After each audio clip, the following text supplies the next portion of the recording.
មមនុស្សកូនត្រូវចាំពាក្យនេះថាញញឹមរកគ្នាតាំងចិត្តសន្តានាវាចាពីរោះពេលគេមានទុកត្រូវជួយសង្គ្រោះបានអ្វីដាក់ពោះកុំរស់តែឯងត្រូវចេះលះបង់ទាំងចេះស្មោះត្រង់ចិត្តចង់ចេះក្រែង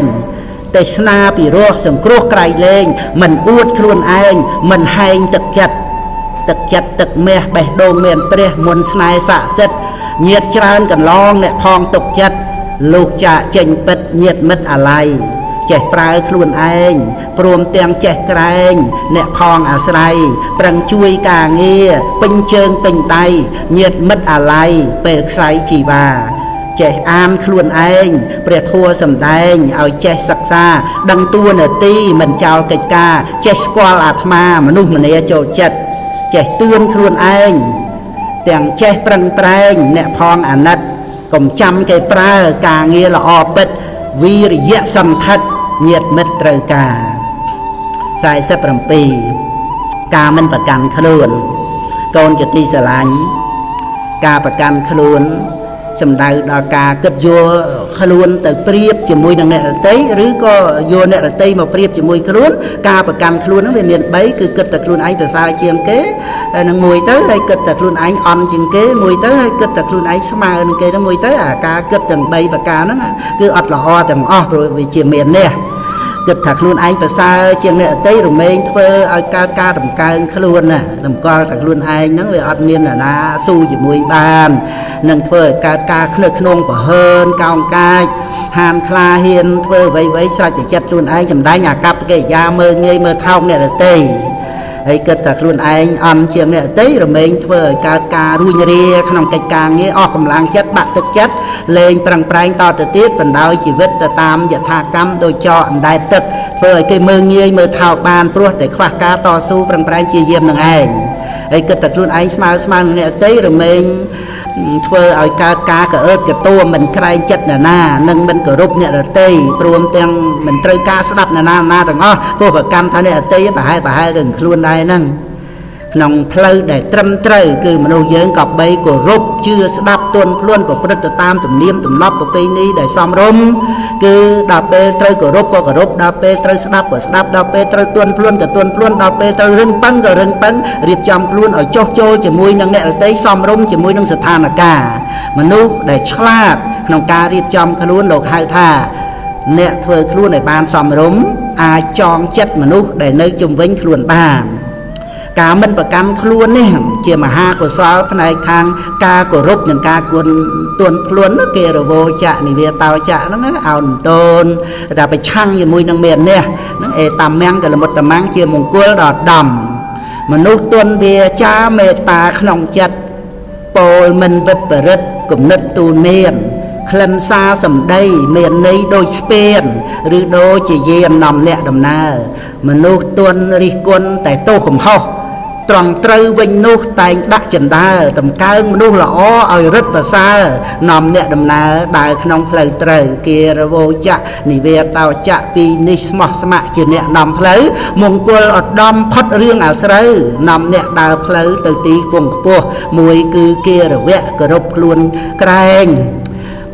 មួយគឺគេរវៈគោរពកោតក្រែងពីរព្រះសម្ដែងមានន័យពីរោះនិវេតោចៈនាំចេញចំលោះរួចផុតចាក់គ្រោះព្រោះដាក់ខ្លួនទៀតទន់ភ្លន់ពិតគំនិតឧត្តមរៀបកាយសមរម្យនិយមសុភាពមិនមែនទន់ខ្សោយសូមឲ្យបានជ្រាបនេះគឺគុណភាពជីវិតពិតអង48មនុស្សដែលស្រឡាញ់យើងពិតកូនជាទីស្រឡាញ់មនុស្សដែលស្រឡាញ់យើងពិតឬមិនពិតនោះក៏មើលត្រឹមតែសបកក្រៅឬស្ដាប់តែពាក្យសម្ដីរបស់គេប៉ុណ្ណោះឯសោះអាកប្បកិរិយាគេអាចធ្វើបានឯពាក្យសម្ដីវាគ្រាន់តែជាខ្យល់មាត់អាចផ្លាស់ប្ដូរយ៉ាងណាឬមិនដូចចិត្តយ៉ាងម៉េចគឺចេះតែប្រព្រឹត្តទៅបានទាំងអស់មនុស្សដែលពោលថាស្រឡាញ់យើងស្គាល់ចិត្តស្គាល់ថ្លើមយើងនិងគោរពរាប់អានយើងនោះអាចគ្រាន់តែជាទឹកអប់ដែលបាញ់ដាក់មកឲ្យយើងសប្បាយចិត្តតែប៉ុណ្ណោះគឺគេអាចស្អប់យើងក៏បានប៉ុន្តែដើម្បីប្រយោជន៍អ្វីមួយទៅគេនិយាយគេមានអាកប្បកិរិយាយ៉ាងនោះឯងនោះដែលមិនធ្លាប់និយាយថាស្រឡាញ់យើងសម្បីតែម្ដងមិនធ្លាប់អួតសរសើរយើងណាម្ដងសោះប៉ុន្តែគេអាចជាមនុស្សស្រឡាញ់យើងដោយពិតស្មោះត្រង់ជាមួយនឹងយើងប្រកបក៏មានដែរ ដែលពលមកនេះមិនមែនបានន័យថាអ្នកដែលប្រាប់ថាស្រឡាញ់យើងទាំងអស់ហ្នឹងសុទ្ធតែមិនស្រឡាញ់យើងដោយពិតនោះទេតែពួកអ្នកដែលមិនធ្លាប់ប្រាប់ថាស្រឡាញ់យើងម្ដងសោះសុទ្ធតែស្រឡាញ់យើងដោយពិតនោះក៏ទេដែរគ្រាន់តែចង់ប្រាប់កូនឲ្យដឹងថាណានាស្រឡាញ់មិនស្រឡាញ់យើងដោយពិតនោះមិនមែននៅត្រង់សម្បកក្រៅនិងខ្យល់មាត់នោះទេគឺនៅត្រង់ការដែលធ្វើពិតដែលយើងត្រូវសង្កេតពិនិត្យក្នុងការយូរមនុស្សដែលល្អចំពោះយើងរមែងល្អទាំងចំពោះមុខទាំងកំបាំងមុខគឺតែងតែជួយយើងរក្សាយើងទំនុកបំរុងនឹងការពារយើងមិនថាយើងនឹងឯងទៅជាយ៉ាងណាគេនៅតែស្មើចុងស្មើដើមជាមួយនោះឯងដែលថាជាមនុស្សស្រឡាញ់យើងពិតត្រង់ដែលថាគេថាស្រឡាញ់យើងឬមិននិយាយឬមិននិយាយអីនោះវាមិនសំខាន់ទេចំណែកមនុស្សដែលល្អតែនឹងមុខយើងក្រោយខ្នងនិន្ទាមិនទំនុកបំរុងយើងមិនកំត្រួតយើងនិយាយពីរោះ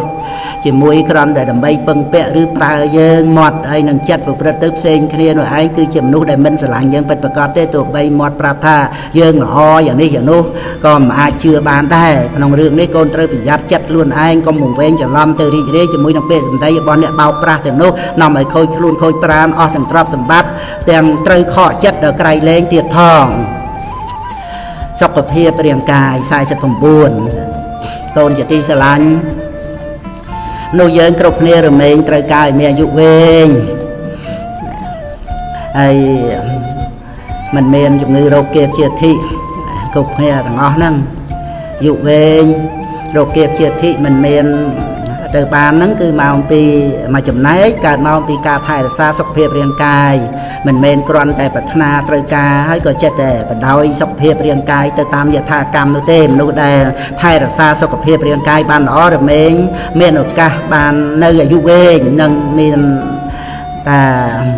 ជំងឺរោគភ័យអីហ្នឹងវាតិចតួចមិនច្រើនជាងមនុស្សដែលមិនបានមើលថែសុខភាពខ្លួនឯងនោះកូនគួរប្រយ័ត្នសុខភាពរាងកាយត្រូវថែរក្សាឲ្យបានល្អកុំធ្វើការ